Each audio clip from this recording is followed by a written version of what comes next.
Go.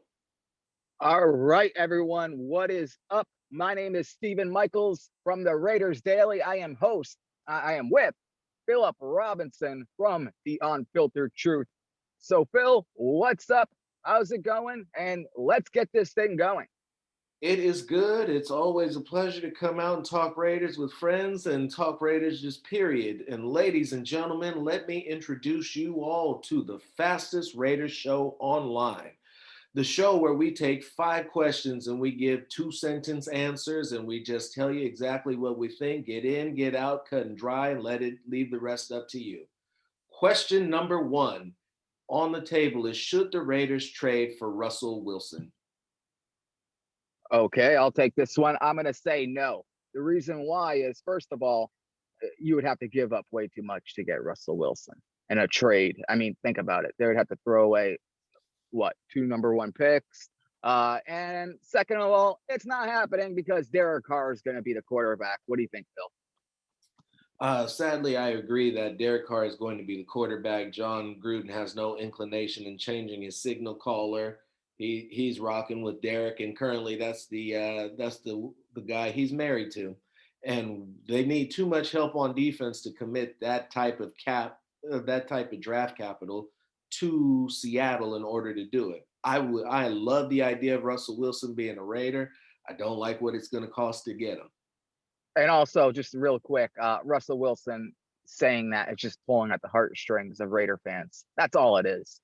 They're just using the Raiders as, buzz to get people excited on Twitter. That's why we're talking about it. All right, let's go right to question number two. Question number two: what is the real problem with the Raiders? Oh boy. Well, the real problem with the Raiders, I think, starts honestly from upper management, the ownership down. You sign John Gruden to a 10-year contract. This guy has yet to have a winning season. Then you don't get better. I mean, the Raiders have not gotten any better. They in 2016, I know they went to the playoffs, but go back and look at that season. A lot of that was going for it on fourth downs and things like that. They were never going to the Super Bowl that season. This team has major problems, not only on defense, but they have problems on offense. They have problems everywhere. So I don't know, Phil. What do you think? What's your take on this? At this particular point, it all leads all roads lean back to John Gruden. Said he was entrusted with the franchise. He's been given everything he could possibly need. He's held on to a bad DC for too long. His handpicked GM is not bringing in guys who can get it done for him, and the players are not being held accountable. And as much as I'd like to say it's as much as some would say it's the defense, as much as some would say it's the offense, it all comes back to the guy who's running the show. And quite frankly, the effort that he's putting forward is not enough to win in this league. And not to mention, I mean, Mark Davis said this is a big effing deal when he hired John Gruden at a broadcast booth. And listen, I like John Gruden. I think he's animated. I think he's fun to watch on the sidelines. I like when he yells at the quarterbacks and things like that. But it has to, at some point, produce wins. This team has to win. And, Mark Davis lets John Gruden just hire his friends. And I think that is a big, big problem. We've seen that with Paul Gunther. Rod Marinelli is still there. I mean, the guy's 100 years old and he's still there. So I just think, John Gruden, you're correct, Phil. That is pretty much the problem, I believe, as well. Okay, question number three. Question number three: keep or release Jalen Richard? I am going to say it's time to cut ties with Jalen Richard. He didn't do much last season. He didn't really do much the season before. I don't know exactly what his role is. Now, the only reason why I'm kind of on the fence on this is because, he's been in the system, just like Derek Carr. He's been in Gruden's system. So he knows, all the plays. He knows all the verbiage and all those type of things. So he could be used, for a third back, but he definitely should not be the second running back on a depth chart. In my opinion, it's time for him to leave as well. Me personally, I'm of the belief that if you get rid of all of the Raiders' backups, you can put a package or you can put that money together and make a run at Le'Veon Bell. who would be a perfect backup and a perfect running back, patient running back to run behind this Raiders offensive line. I think that what you were getting with Richard is a pass catching back who was outstanding in pass protection, which is both two things that Le'Veon Bell excels at. And not only that, he's a fantastic runner. And the fact that he's now willing to be in a committee versus being the guy that's going out there and getting the ball 80% of the plays and being the second best wide receiver on his team, that would make a ton of sense, especially with the lack of usage of the wide receivers in the passing game. I just don't know if Le'Veon Bell's the answer. I think the Raiders probably should draft a running back. Le'Veon Bell has been around for a while, and you know what happens with these running backs when they get older. I thought Devontae Booker, had a pretty good season last year. I think he deserved a lot more snaps, and he didn't get them. But I think he did a pretty damn good job. And I don't know. I don't know what the deal is with that, why his snaps are so limited. But every time Jacobs went out and he came in, he made some pretty good plays. He really did in the passing game and the run game. I mean, he showed flashes of being pretty good. If I was the Raiders, I would try to sign that guy back for a cheap, cheap price and keep him as a third running back and go out and find a second running back. If that's a veteran, like you said, like Bell, then so be it. But they need another running back on that team. They need someone that has some power too, because when you have Jacobs and Booker, Richard and Booker, it's almost like the same kind of back. You need a power back, I believe. You know what I mean? Someone who can do something similar to Jacobs, but at the same time, do a little bit more as well, but not two scat backs. I don't think that's the way to go. I really don't. So next question. What we No, I got? will touch on that real quick, and I Okay. actually agree. They do need a power back, and I did like what Booker did, and as why he didn't get as many snaps as he did. Guys fight for carries, but I liked what I saw from him as well. At one point, I think he was averaging over 5 yards a carry when he came in and just wasn't getting enough opportunities with the football. He seemed to have solved his fumbling issues, which was what plagued him over in Denver. And I like the fact that he was faster than Josh Jacobs, because a lot of what we overlook is the fact that Josh Jacobs is basically running a 4.7. Yeah. I like my running backs to be slightly faster than that, but that's just me personally. And I have enjoyed the effort and production that Jacobs has put out. So it hasn't particularly limited to him. He just can't score from outside of 40 yards. He's not a home run hitter.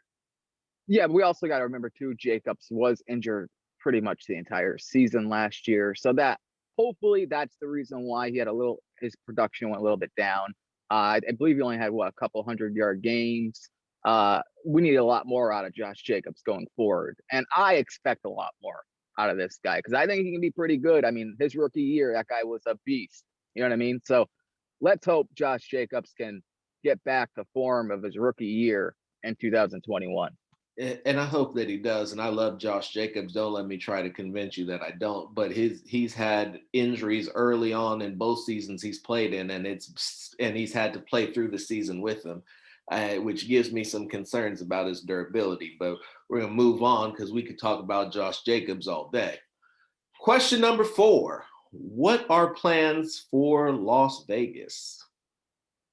Okay, this is a weird question. All right, we could take this any way we want, but what I don't understand, right? I'm going to talk about the business side of Las Vegas. The Raiders go to Las Vegas. Mark Davis chooses not to have any fans in the stands when he could have had some.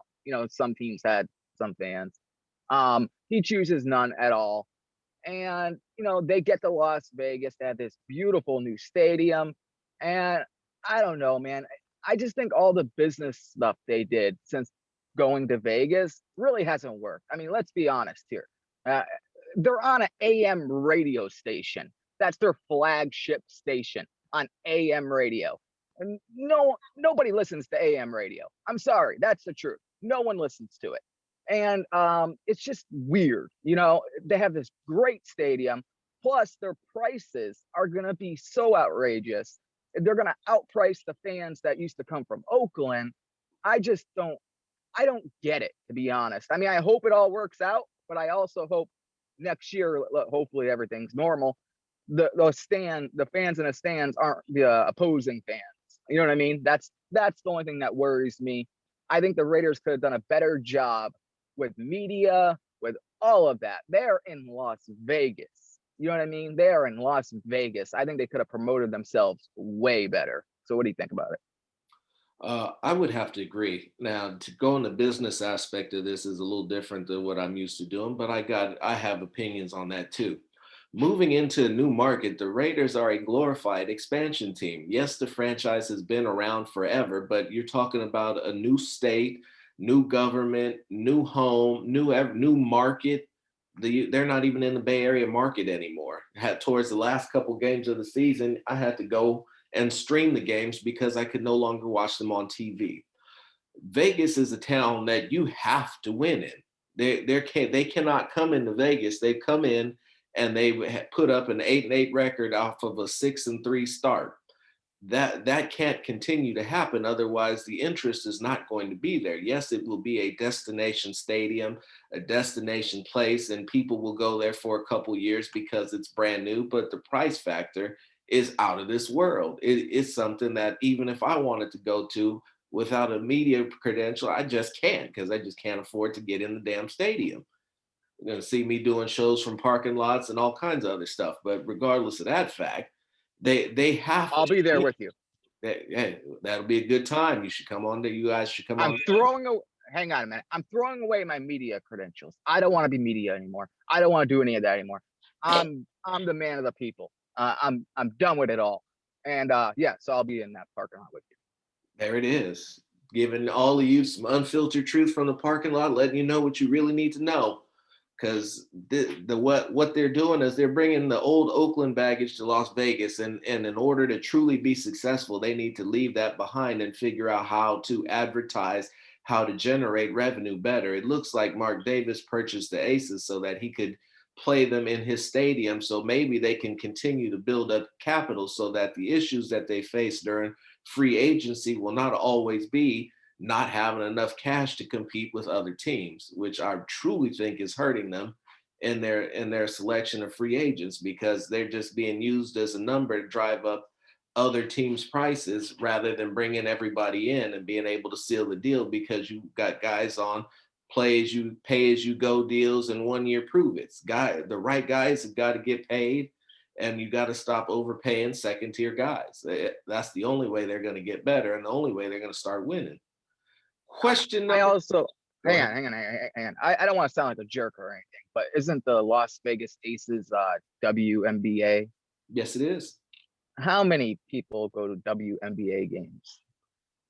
So, regardless of how many people actually go to WNBA games, you're looking at a stadium that is currently empty. The WNBA could be playing in it right now, and that stadium would have bodies in it, which would means it's generating revenue.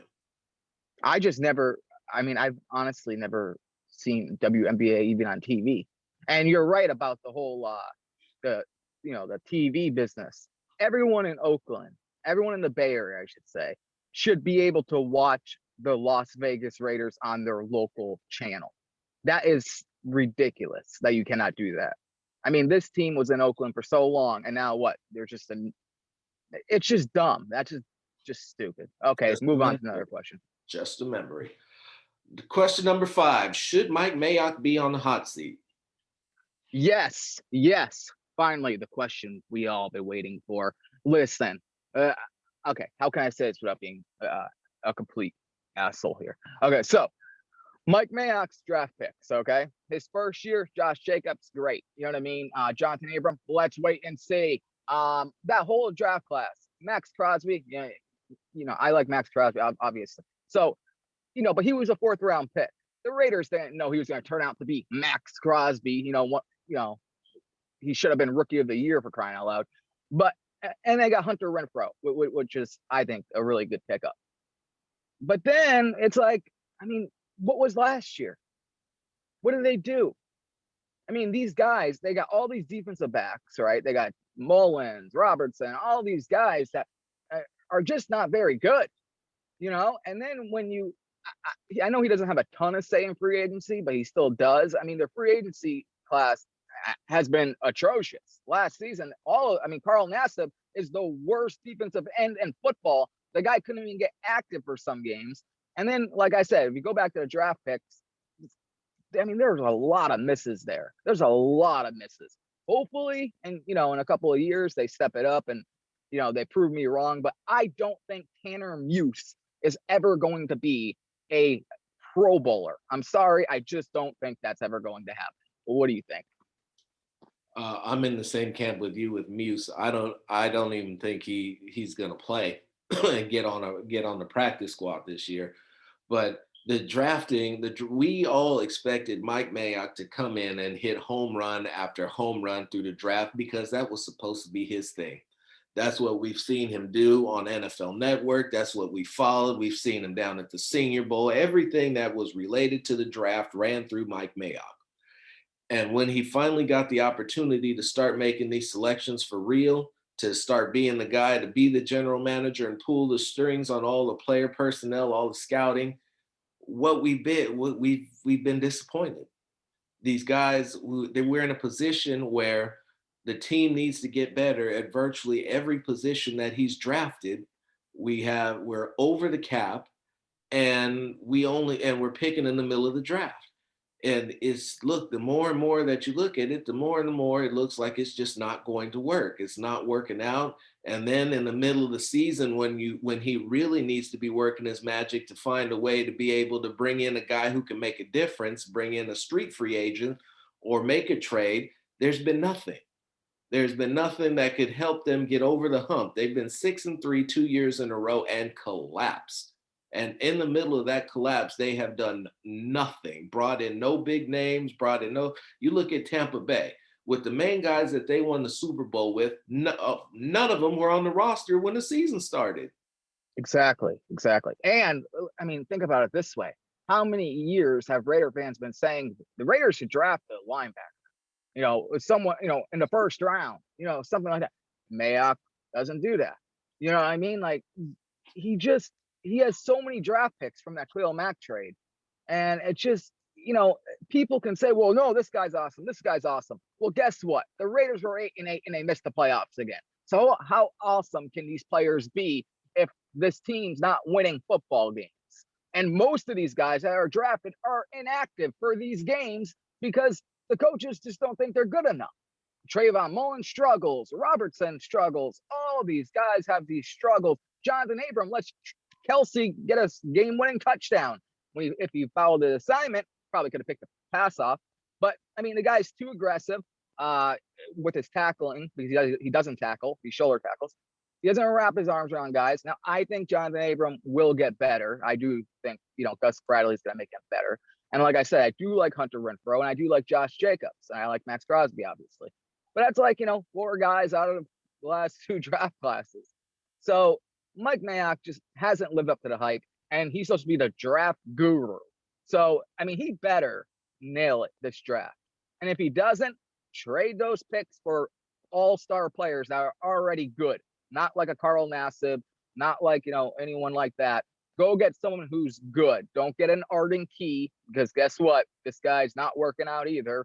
That guy's just, he's a letdown every single year. So, the Raiders need pass rush. I know they used to have Khalil Mack, but they couldn't pay him. They couldn't afford him. So we got to get over that. They did get guys for, they got Hunter Renfrow, they got Jacobs, they got Abram. They got, these young guys in place that probably can be good.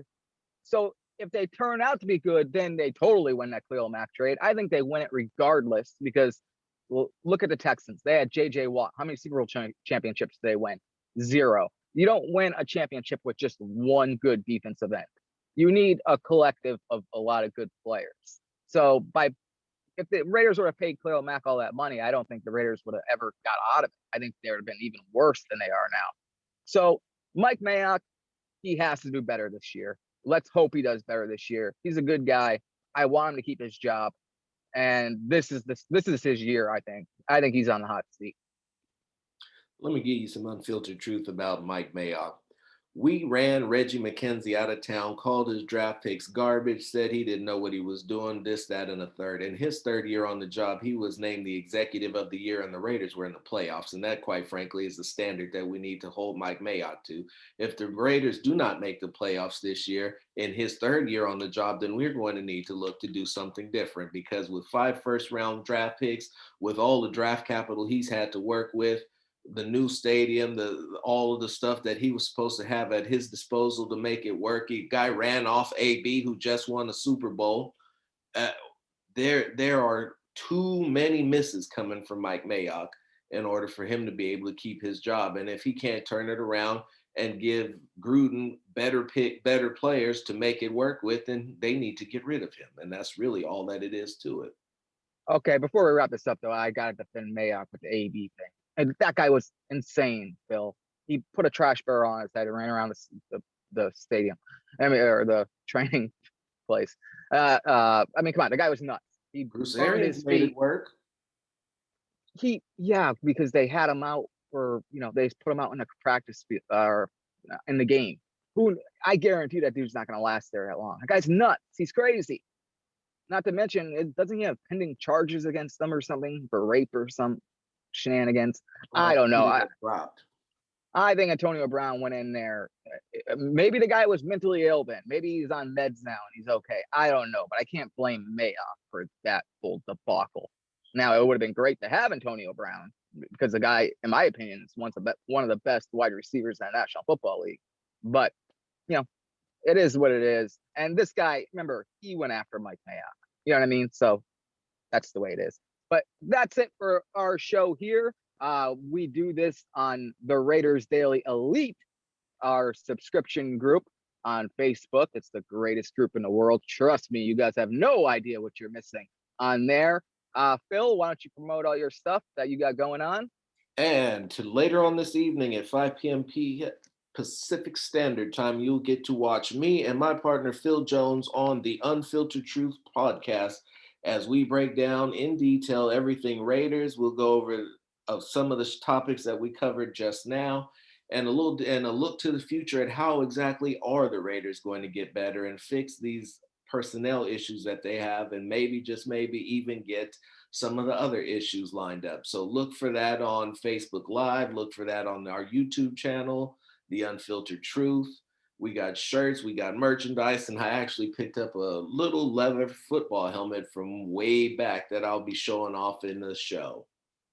All right. So, yeah, everyone, please listen to their show, support their show. It's a really good show. I don't listen to a lot of Raider podcasts, but I listen to their show. You know why? Because they know football. And I promise you, I don't endorse anyone. I hate everyone, but I like the Phils. They know football. All right, guys, my name is Stephen Michaels from the Raiders Daily. That is Philip Robinson. We will see you guys later. Take care.